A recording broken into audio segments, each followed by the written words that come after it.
ಓಂ ಶ್ರೀ ಗುರುಭ್ಯೋ ನಮಃ. ಓಂ ನಮೋ ಕಾಳಿಕಾಯೇ ನಮಃ. ವೀಕ್ಷಕರಿಗೆಲ್ಲ ಶ್ರೀ ಅಂಬಾ ಭವಾನಿ ಜ್ಯೋತಿಷ್ಯಂ ಚಾನಲ್ಗೆ ಆತ್ಮೀಯವಾದಂತಹ ಸ್ವಾಗತ. ಈ ದಿನ ನಾವು ಆಗಸ್ಟ್ ತಿಂಗಳಲ್ಲಿ ಸಿಂಹರಾಶಿಯವರ ಶುಭ ಅಶುಭ ಫಲಗಳು ಹೇಗಿವೆ ಎಂಬುದನ್ನು ತಿಳಿದುಕೊಳ್ಳೋಣ. ಸಿಂಹರಾಶಿಯವರಿಗೆ ಈ ಆಗಸ್ಟ್ ಮಾಸವೆಂಬುದು ಒಂದು ಸಾಧಾರಣವಾದಂತಹ ಮಾಸವಲ್ಲ.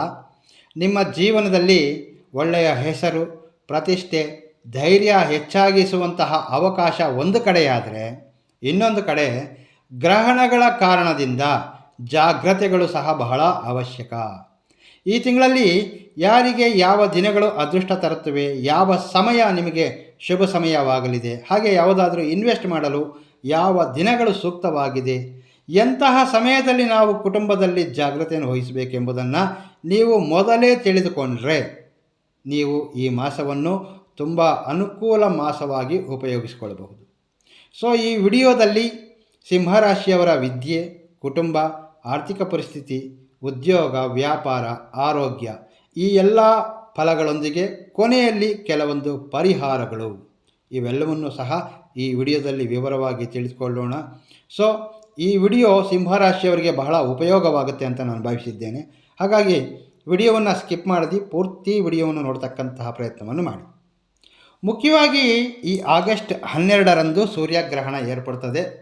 ಹಾಗೆ ಆಗಸ್ಟ್ 17ರಂದು ಸೂರ್ಯನು ಸಿಂಹರಾಶಿಗೆ ಪ್ರವೇಶವನ್ನು ಮಾಡ್ತಾರೆ.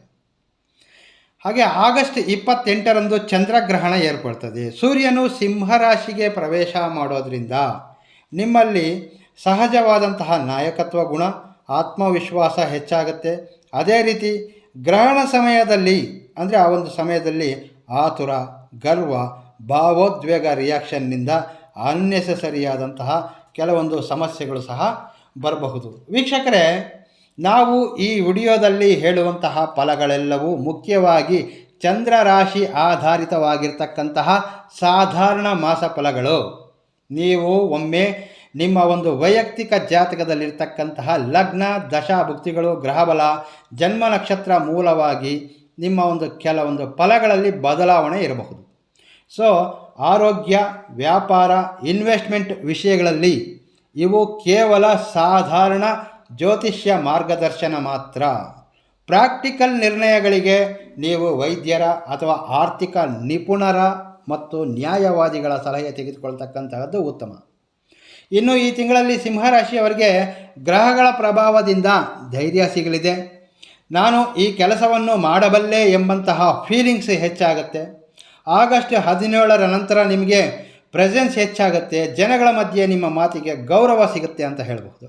ಆದರೆ ಅದೇ ಸಮಯದಲ್ಲಿ ಗ್ರಹಣ ಪ್ರಭಾವದಿಂದ ಸ್ವಲ್ಪ ಅಂತರ್ಗತ ಒತ್ತಡವೂ ಸಹ ಇರುತ್ತವೆ. ಖರ್ಚುಗಳು, ಒಂಟರಿತನ ಅಥವಾ ಯಾರೋ ನಿಮ್ಮನ್ನು ಹೊಗಳಿಕೆಯಿಂದ ಸಮಸ್ಯೆ ಕೊಡ್ತಕ್ಕಂತಹ ಅವಕಾಶಗಳು ಸಹ ಬರಬಹುದು.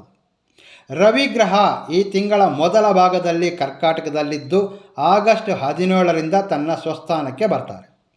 ಸೊ ನಂತರ ನಿಮ್ಮ ಒಂದು ರಿಲೇಷನ್ಶಿಪ್ಪು, ಪರ್ಫಾರ್ಮೆನ್ಸು, ಪ್ರೆಸೆನ್ಸ್ ಇವೆಲ್ಲವೂ ಸಹ ಬಲಗೊಳ್ಳುತ್ತವೆ.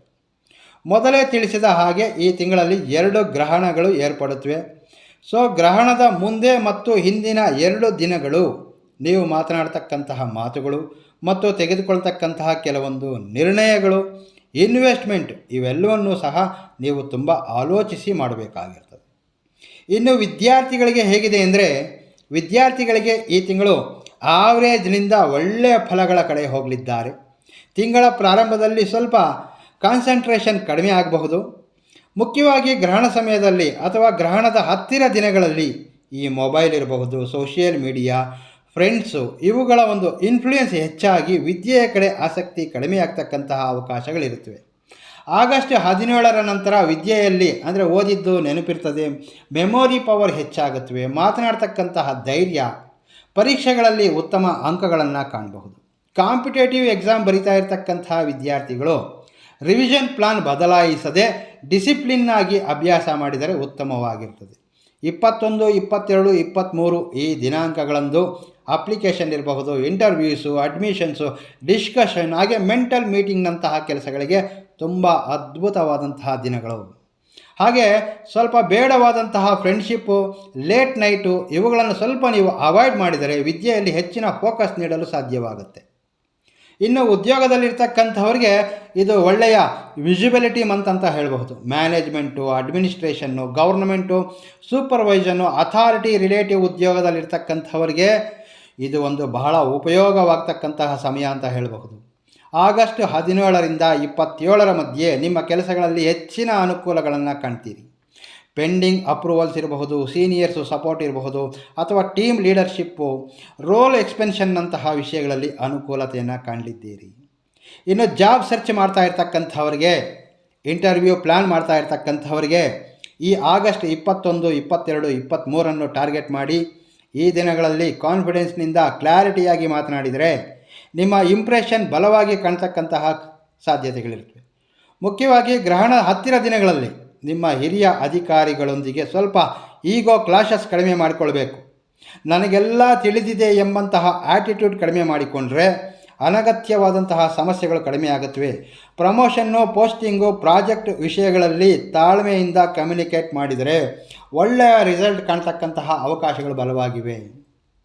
ಇನ್ನು ಬಿಸ್ನೆಸ್ ಮಾಡ್ತಕ್ಕಂಥವ್ರಿಗೆ ಅವರ ಒಂದು ಫಲಗಳನ್ನು ತಿಳಿಯೋದಾದರೆ, ವ್ಯಾಪಾರಸ್ಥರಿಗೆ ಆಗಸ್ಟ್ 2nd ತುಂಬ ಅನುಕೂಲವಾಗಿದೆ. ಹೊಸ ಡೀಲ್ಸು, ಕ್ಲೈಂಟ್ಸ್ಗಳ ಮೀಟಿಂಗ್ ಇರಬಹುದು, ಎಕ್ಸ್ಪೆನ್ಷನ್ ಪ್ಲಾನಿಂಗು, ಪಾರ್ಟ್ನರ್ಶಿಪ್ ರಿವ್ಯೂನಂತಹ ವಿಷಯಗಳು ಆಗಸ್ಟ್ 17 ನಂತರ ಇಟ್ಕೊಳ್ತಕ್ಕಂತಹದ್ದು ಒಳ್ಳೆಯದು ಅಂತ ಭಾವಿಸಬೇಕು. 21, 22, 23ರಂದು ಮುಖ್ಯವಾದಂತಹ ಮೀಟಿಂಗ್ಸ್ಗಳಿಗೆ, ಡಿಸ್ಕಷನ್ಗಳಿಗೆ, ಕಾಂಟ್ರಾಕ್ಟ್ ಫಾಲೋ ಅಪ್ಸ್ ಮಾಡಲಿಕ್ಕೆ ಇದು ಒಳ್ಳೆಯ ಒಂದು ಉಪಯುಕ್ತವಾದಂತಹ ದಿನಗಳು ಅಂತ ಹೇಳ್ಬೋದು.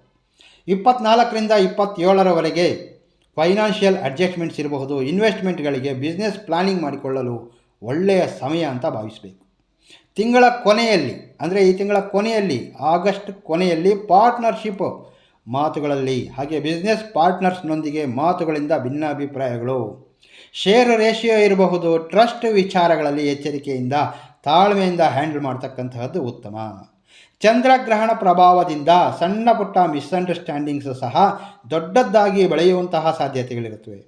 ಹಾಗಾಗಿ ಈ ಸಮಯದಲ್ಲಿ ನಿಮ್ಮ ಮಾತುಗಳಲ್ಲಿ ಹಿಡಿತ ಮತ್ತು ತಾಳ್ಮೆ ಬಹಳ ಮುಖ್ಯವಾಗಿರ್ತದೆ. ಸಿಂಹರಾಶಿಯವರಿಗೆ ಈ ತಿಂಗಳು ಸೆಲ್ಫ್ ರೆಸ್ಪೆಕ್ಟು, ಕಾನ್ಫಿಡೆನ್ಸು, ಹಾಗೆ ಡಿಸಿಷನ್ ಮೇಕಿಂಗ್ ಮನೆಯಲ್ಲಿರಬಹುದು ಅಥವಾ ಉದ್ಯೋಗದ ಸ್ಥಳದಲ್ಲಿರಬಹುದು, ನಿಮ್ಮ ಮಾತಿಗೆ ಒಂದು ಒಳ್ಳೆಯ ತೂಕ ಮತ್ತು ಗೌರವ ಹೆಚ್ಚಾಗುತ್ತೆ ಅಂತ ನಿಸ್ಸಂದೇಹವಾಗಿ ಹೇಳಬಹುದು. ಸೀನಿಯರ್ಸು ಮತ್ತು ಈ ವೃದ್ಧರಿಗೆ ಈ ತಿಂಗಳು ಹೆಲ್ತ್, ರೆಸ್ಟ್, ಭಕ್ತಿ ಎಂಬಂತಹ ಈ ನಿಯಮಗಳು ಬಹಳ ಮುಖ್ಯ. ಆಗಸ್ಟ್ 12 ಅಂದರೆ ಗ್ರಹಣದ ಸಮೀಪ ದಿನಗಳಲ್ಲಿ ನಿದ್ರಾಹೀನತೆ, ಕೆಲವೊಂದು ಬಾರಿ ಸುಸ್ತಾಗುವಂಥದ್ದು, ಮೆಂಟಲ್ ರೆಸ್ಟ್ನೆಸ್, BP ಅಥವಾ ಡೈಜೆಷನ್ನಂತಹ ಸಣ್ಣ ಪುಟ್ಟ ಆರೋಗ್ಯ ಸಮಸ್ಯೆಗಳು ಕಾಡಬಹುದು. ಸೊ ಆದ್ದರಿಂದ ಅನಗತ್ಯವಾದಂತಹ ಹೊರಗಿನ ಸ್ಟ್ರೆಸ್ ಕಡಿಮೆ ಮಾಡಿಕೊಳ್ಳಿ. ಹಾಗೆ ಗ್ರಹಣ ಕಾಲದಲ್ಲಿ ಓವರ್ ಸ್ಕೆಡ್ಯೂಲ್ಗಿಂತಲೂ ನೀವು ಪ್ರತಿನಿತ್ಯ ಮಾಡ್ತಕ್ಕಂತಹ ಸಿಂಪಲ್ ಆಗಿ ಅಂದರೆ ರೊಟೀನ್ ಫಾಲೋ ಮಾಡಿಕೊಂಡ್ರೆ ಸಾಕು. ಇನ್ನು ವಿದೇಶಿ ಅವಕಾಶಗಳು ಮತ್ತು ಪ್ರಯಾಣಗಳ ವಿಚಾರವೆಂದರೆ 12ನೇ ಸ್ಥಾನಕ್ಕೆ ಸಂಬಂಧಿಸಿ ಗ್ರಹಣ ಕಾರಣ ಪ್ರಭಾವದಿಂದ, ಈ ಒಂದು ಗ್ರಹಣ ಕಾರಣ ಪ್ರಭಾವದಿಂದ ಟ್ರಾವೆಲ್ ಥಾಟ್ಸ್ ಇರಬಹುದು, ವೀಸಾ ಪ್ರೋಸೆಸ್ಸು, ಓವರ್ಸೀಸ್ ಕಮ್ಯುನಿಕೇಷನ್ ಇರಬಹುದು, ಆನ್ಲೈನ್ ಇಂಟರ್ನ್ಯಾಷನಲ್ ವರ್ಕ್ನಂತಹ ಅಂಶಗಳು ಈ ತಿಂಗಳಲ್ಲಿ ನಿಮ್ಮ ದೃಷ್ಟಿಗೆ ಬರುತ್ತವೆ. ತಿಂಗಳ ಪ್ರಾರಂಭದಲ್ಲಿ ಕ್ಲಾರಿಟಿಗಿಂತಲೂ ಕನ್ಫ್ಯೂಷನ್, ಮಿಕ್ಸೆಡ್ ಸಿಗ್ನಲ್ಸ್ ಹೆಚ್ಚಾಗಿರ್ತಕ್ಕಂತಹ ಅವಕಾಶಗಳಿರುತ್ತವೆ. ಹಾಗಾಗಿ ಡಾಕ್ಯುಮೆಂಟ್ಸು, ಟೈಮ್ ಮ್ಯಾನೇಜ್ಮೆಂಟು, ಕಮಿಟ್ಮೆಂಟ್ಸ್ಗಳನ್ನು ಡಬಲ್ ಚೆಕ್ ಮಾಡಿಕೊಳ್ತಕ್ಕಂತಹದ್ದು ಉತ್ತಮ. ಒಂದು ಚಿಕ್ಕ ಮಿಸ್ಟೇಕ್ನಿಂದ ಸಹ ಡಿಲೇ ಆಗಬಹುದು.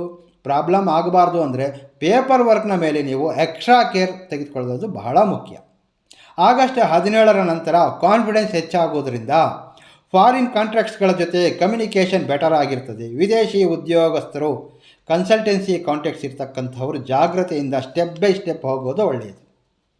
ಇನ್ನು ಇನ್ವೆಸ್ಟ್ಮೆಂಟು, ಪ್ರಾಪರ್ಟಿ ವಿಚಾರಗಳನ್ನು ತಿಳಿದುಕೊಳ್ಳೋದಾದರೆ ಈ ತಿಂಗಳು ಇನ್ವೆಸ್ಟ್ಮೆಂಟ್ಗೆ ಪ್ಲ್ಯಾನ್ಡ್ ಅಡ್ಜಸ್ಟ್ಮೆಂಟ್ ರೀತಿ ಕಾಣಬಹುದು.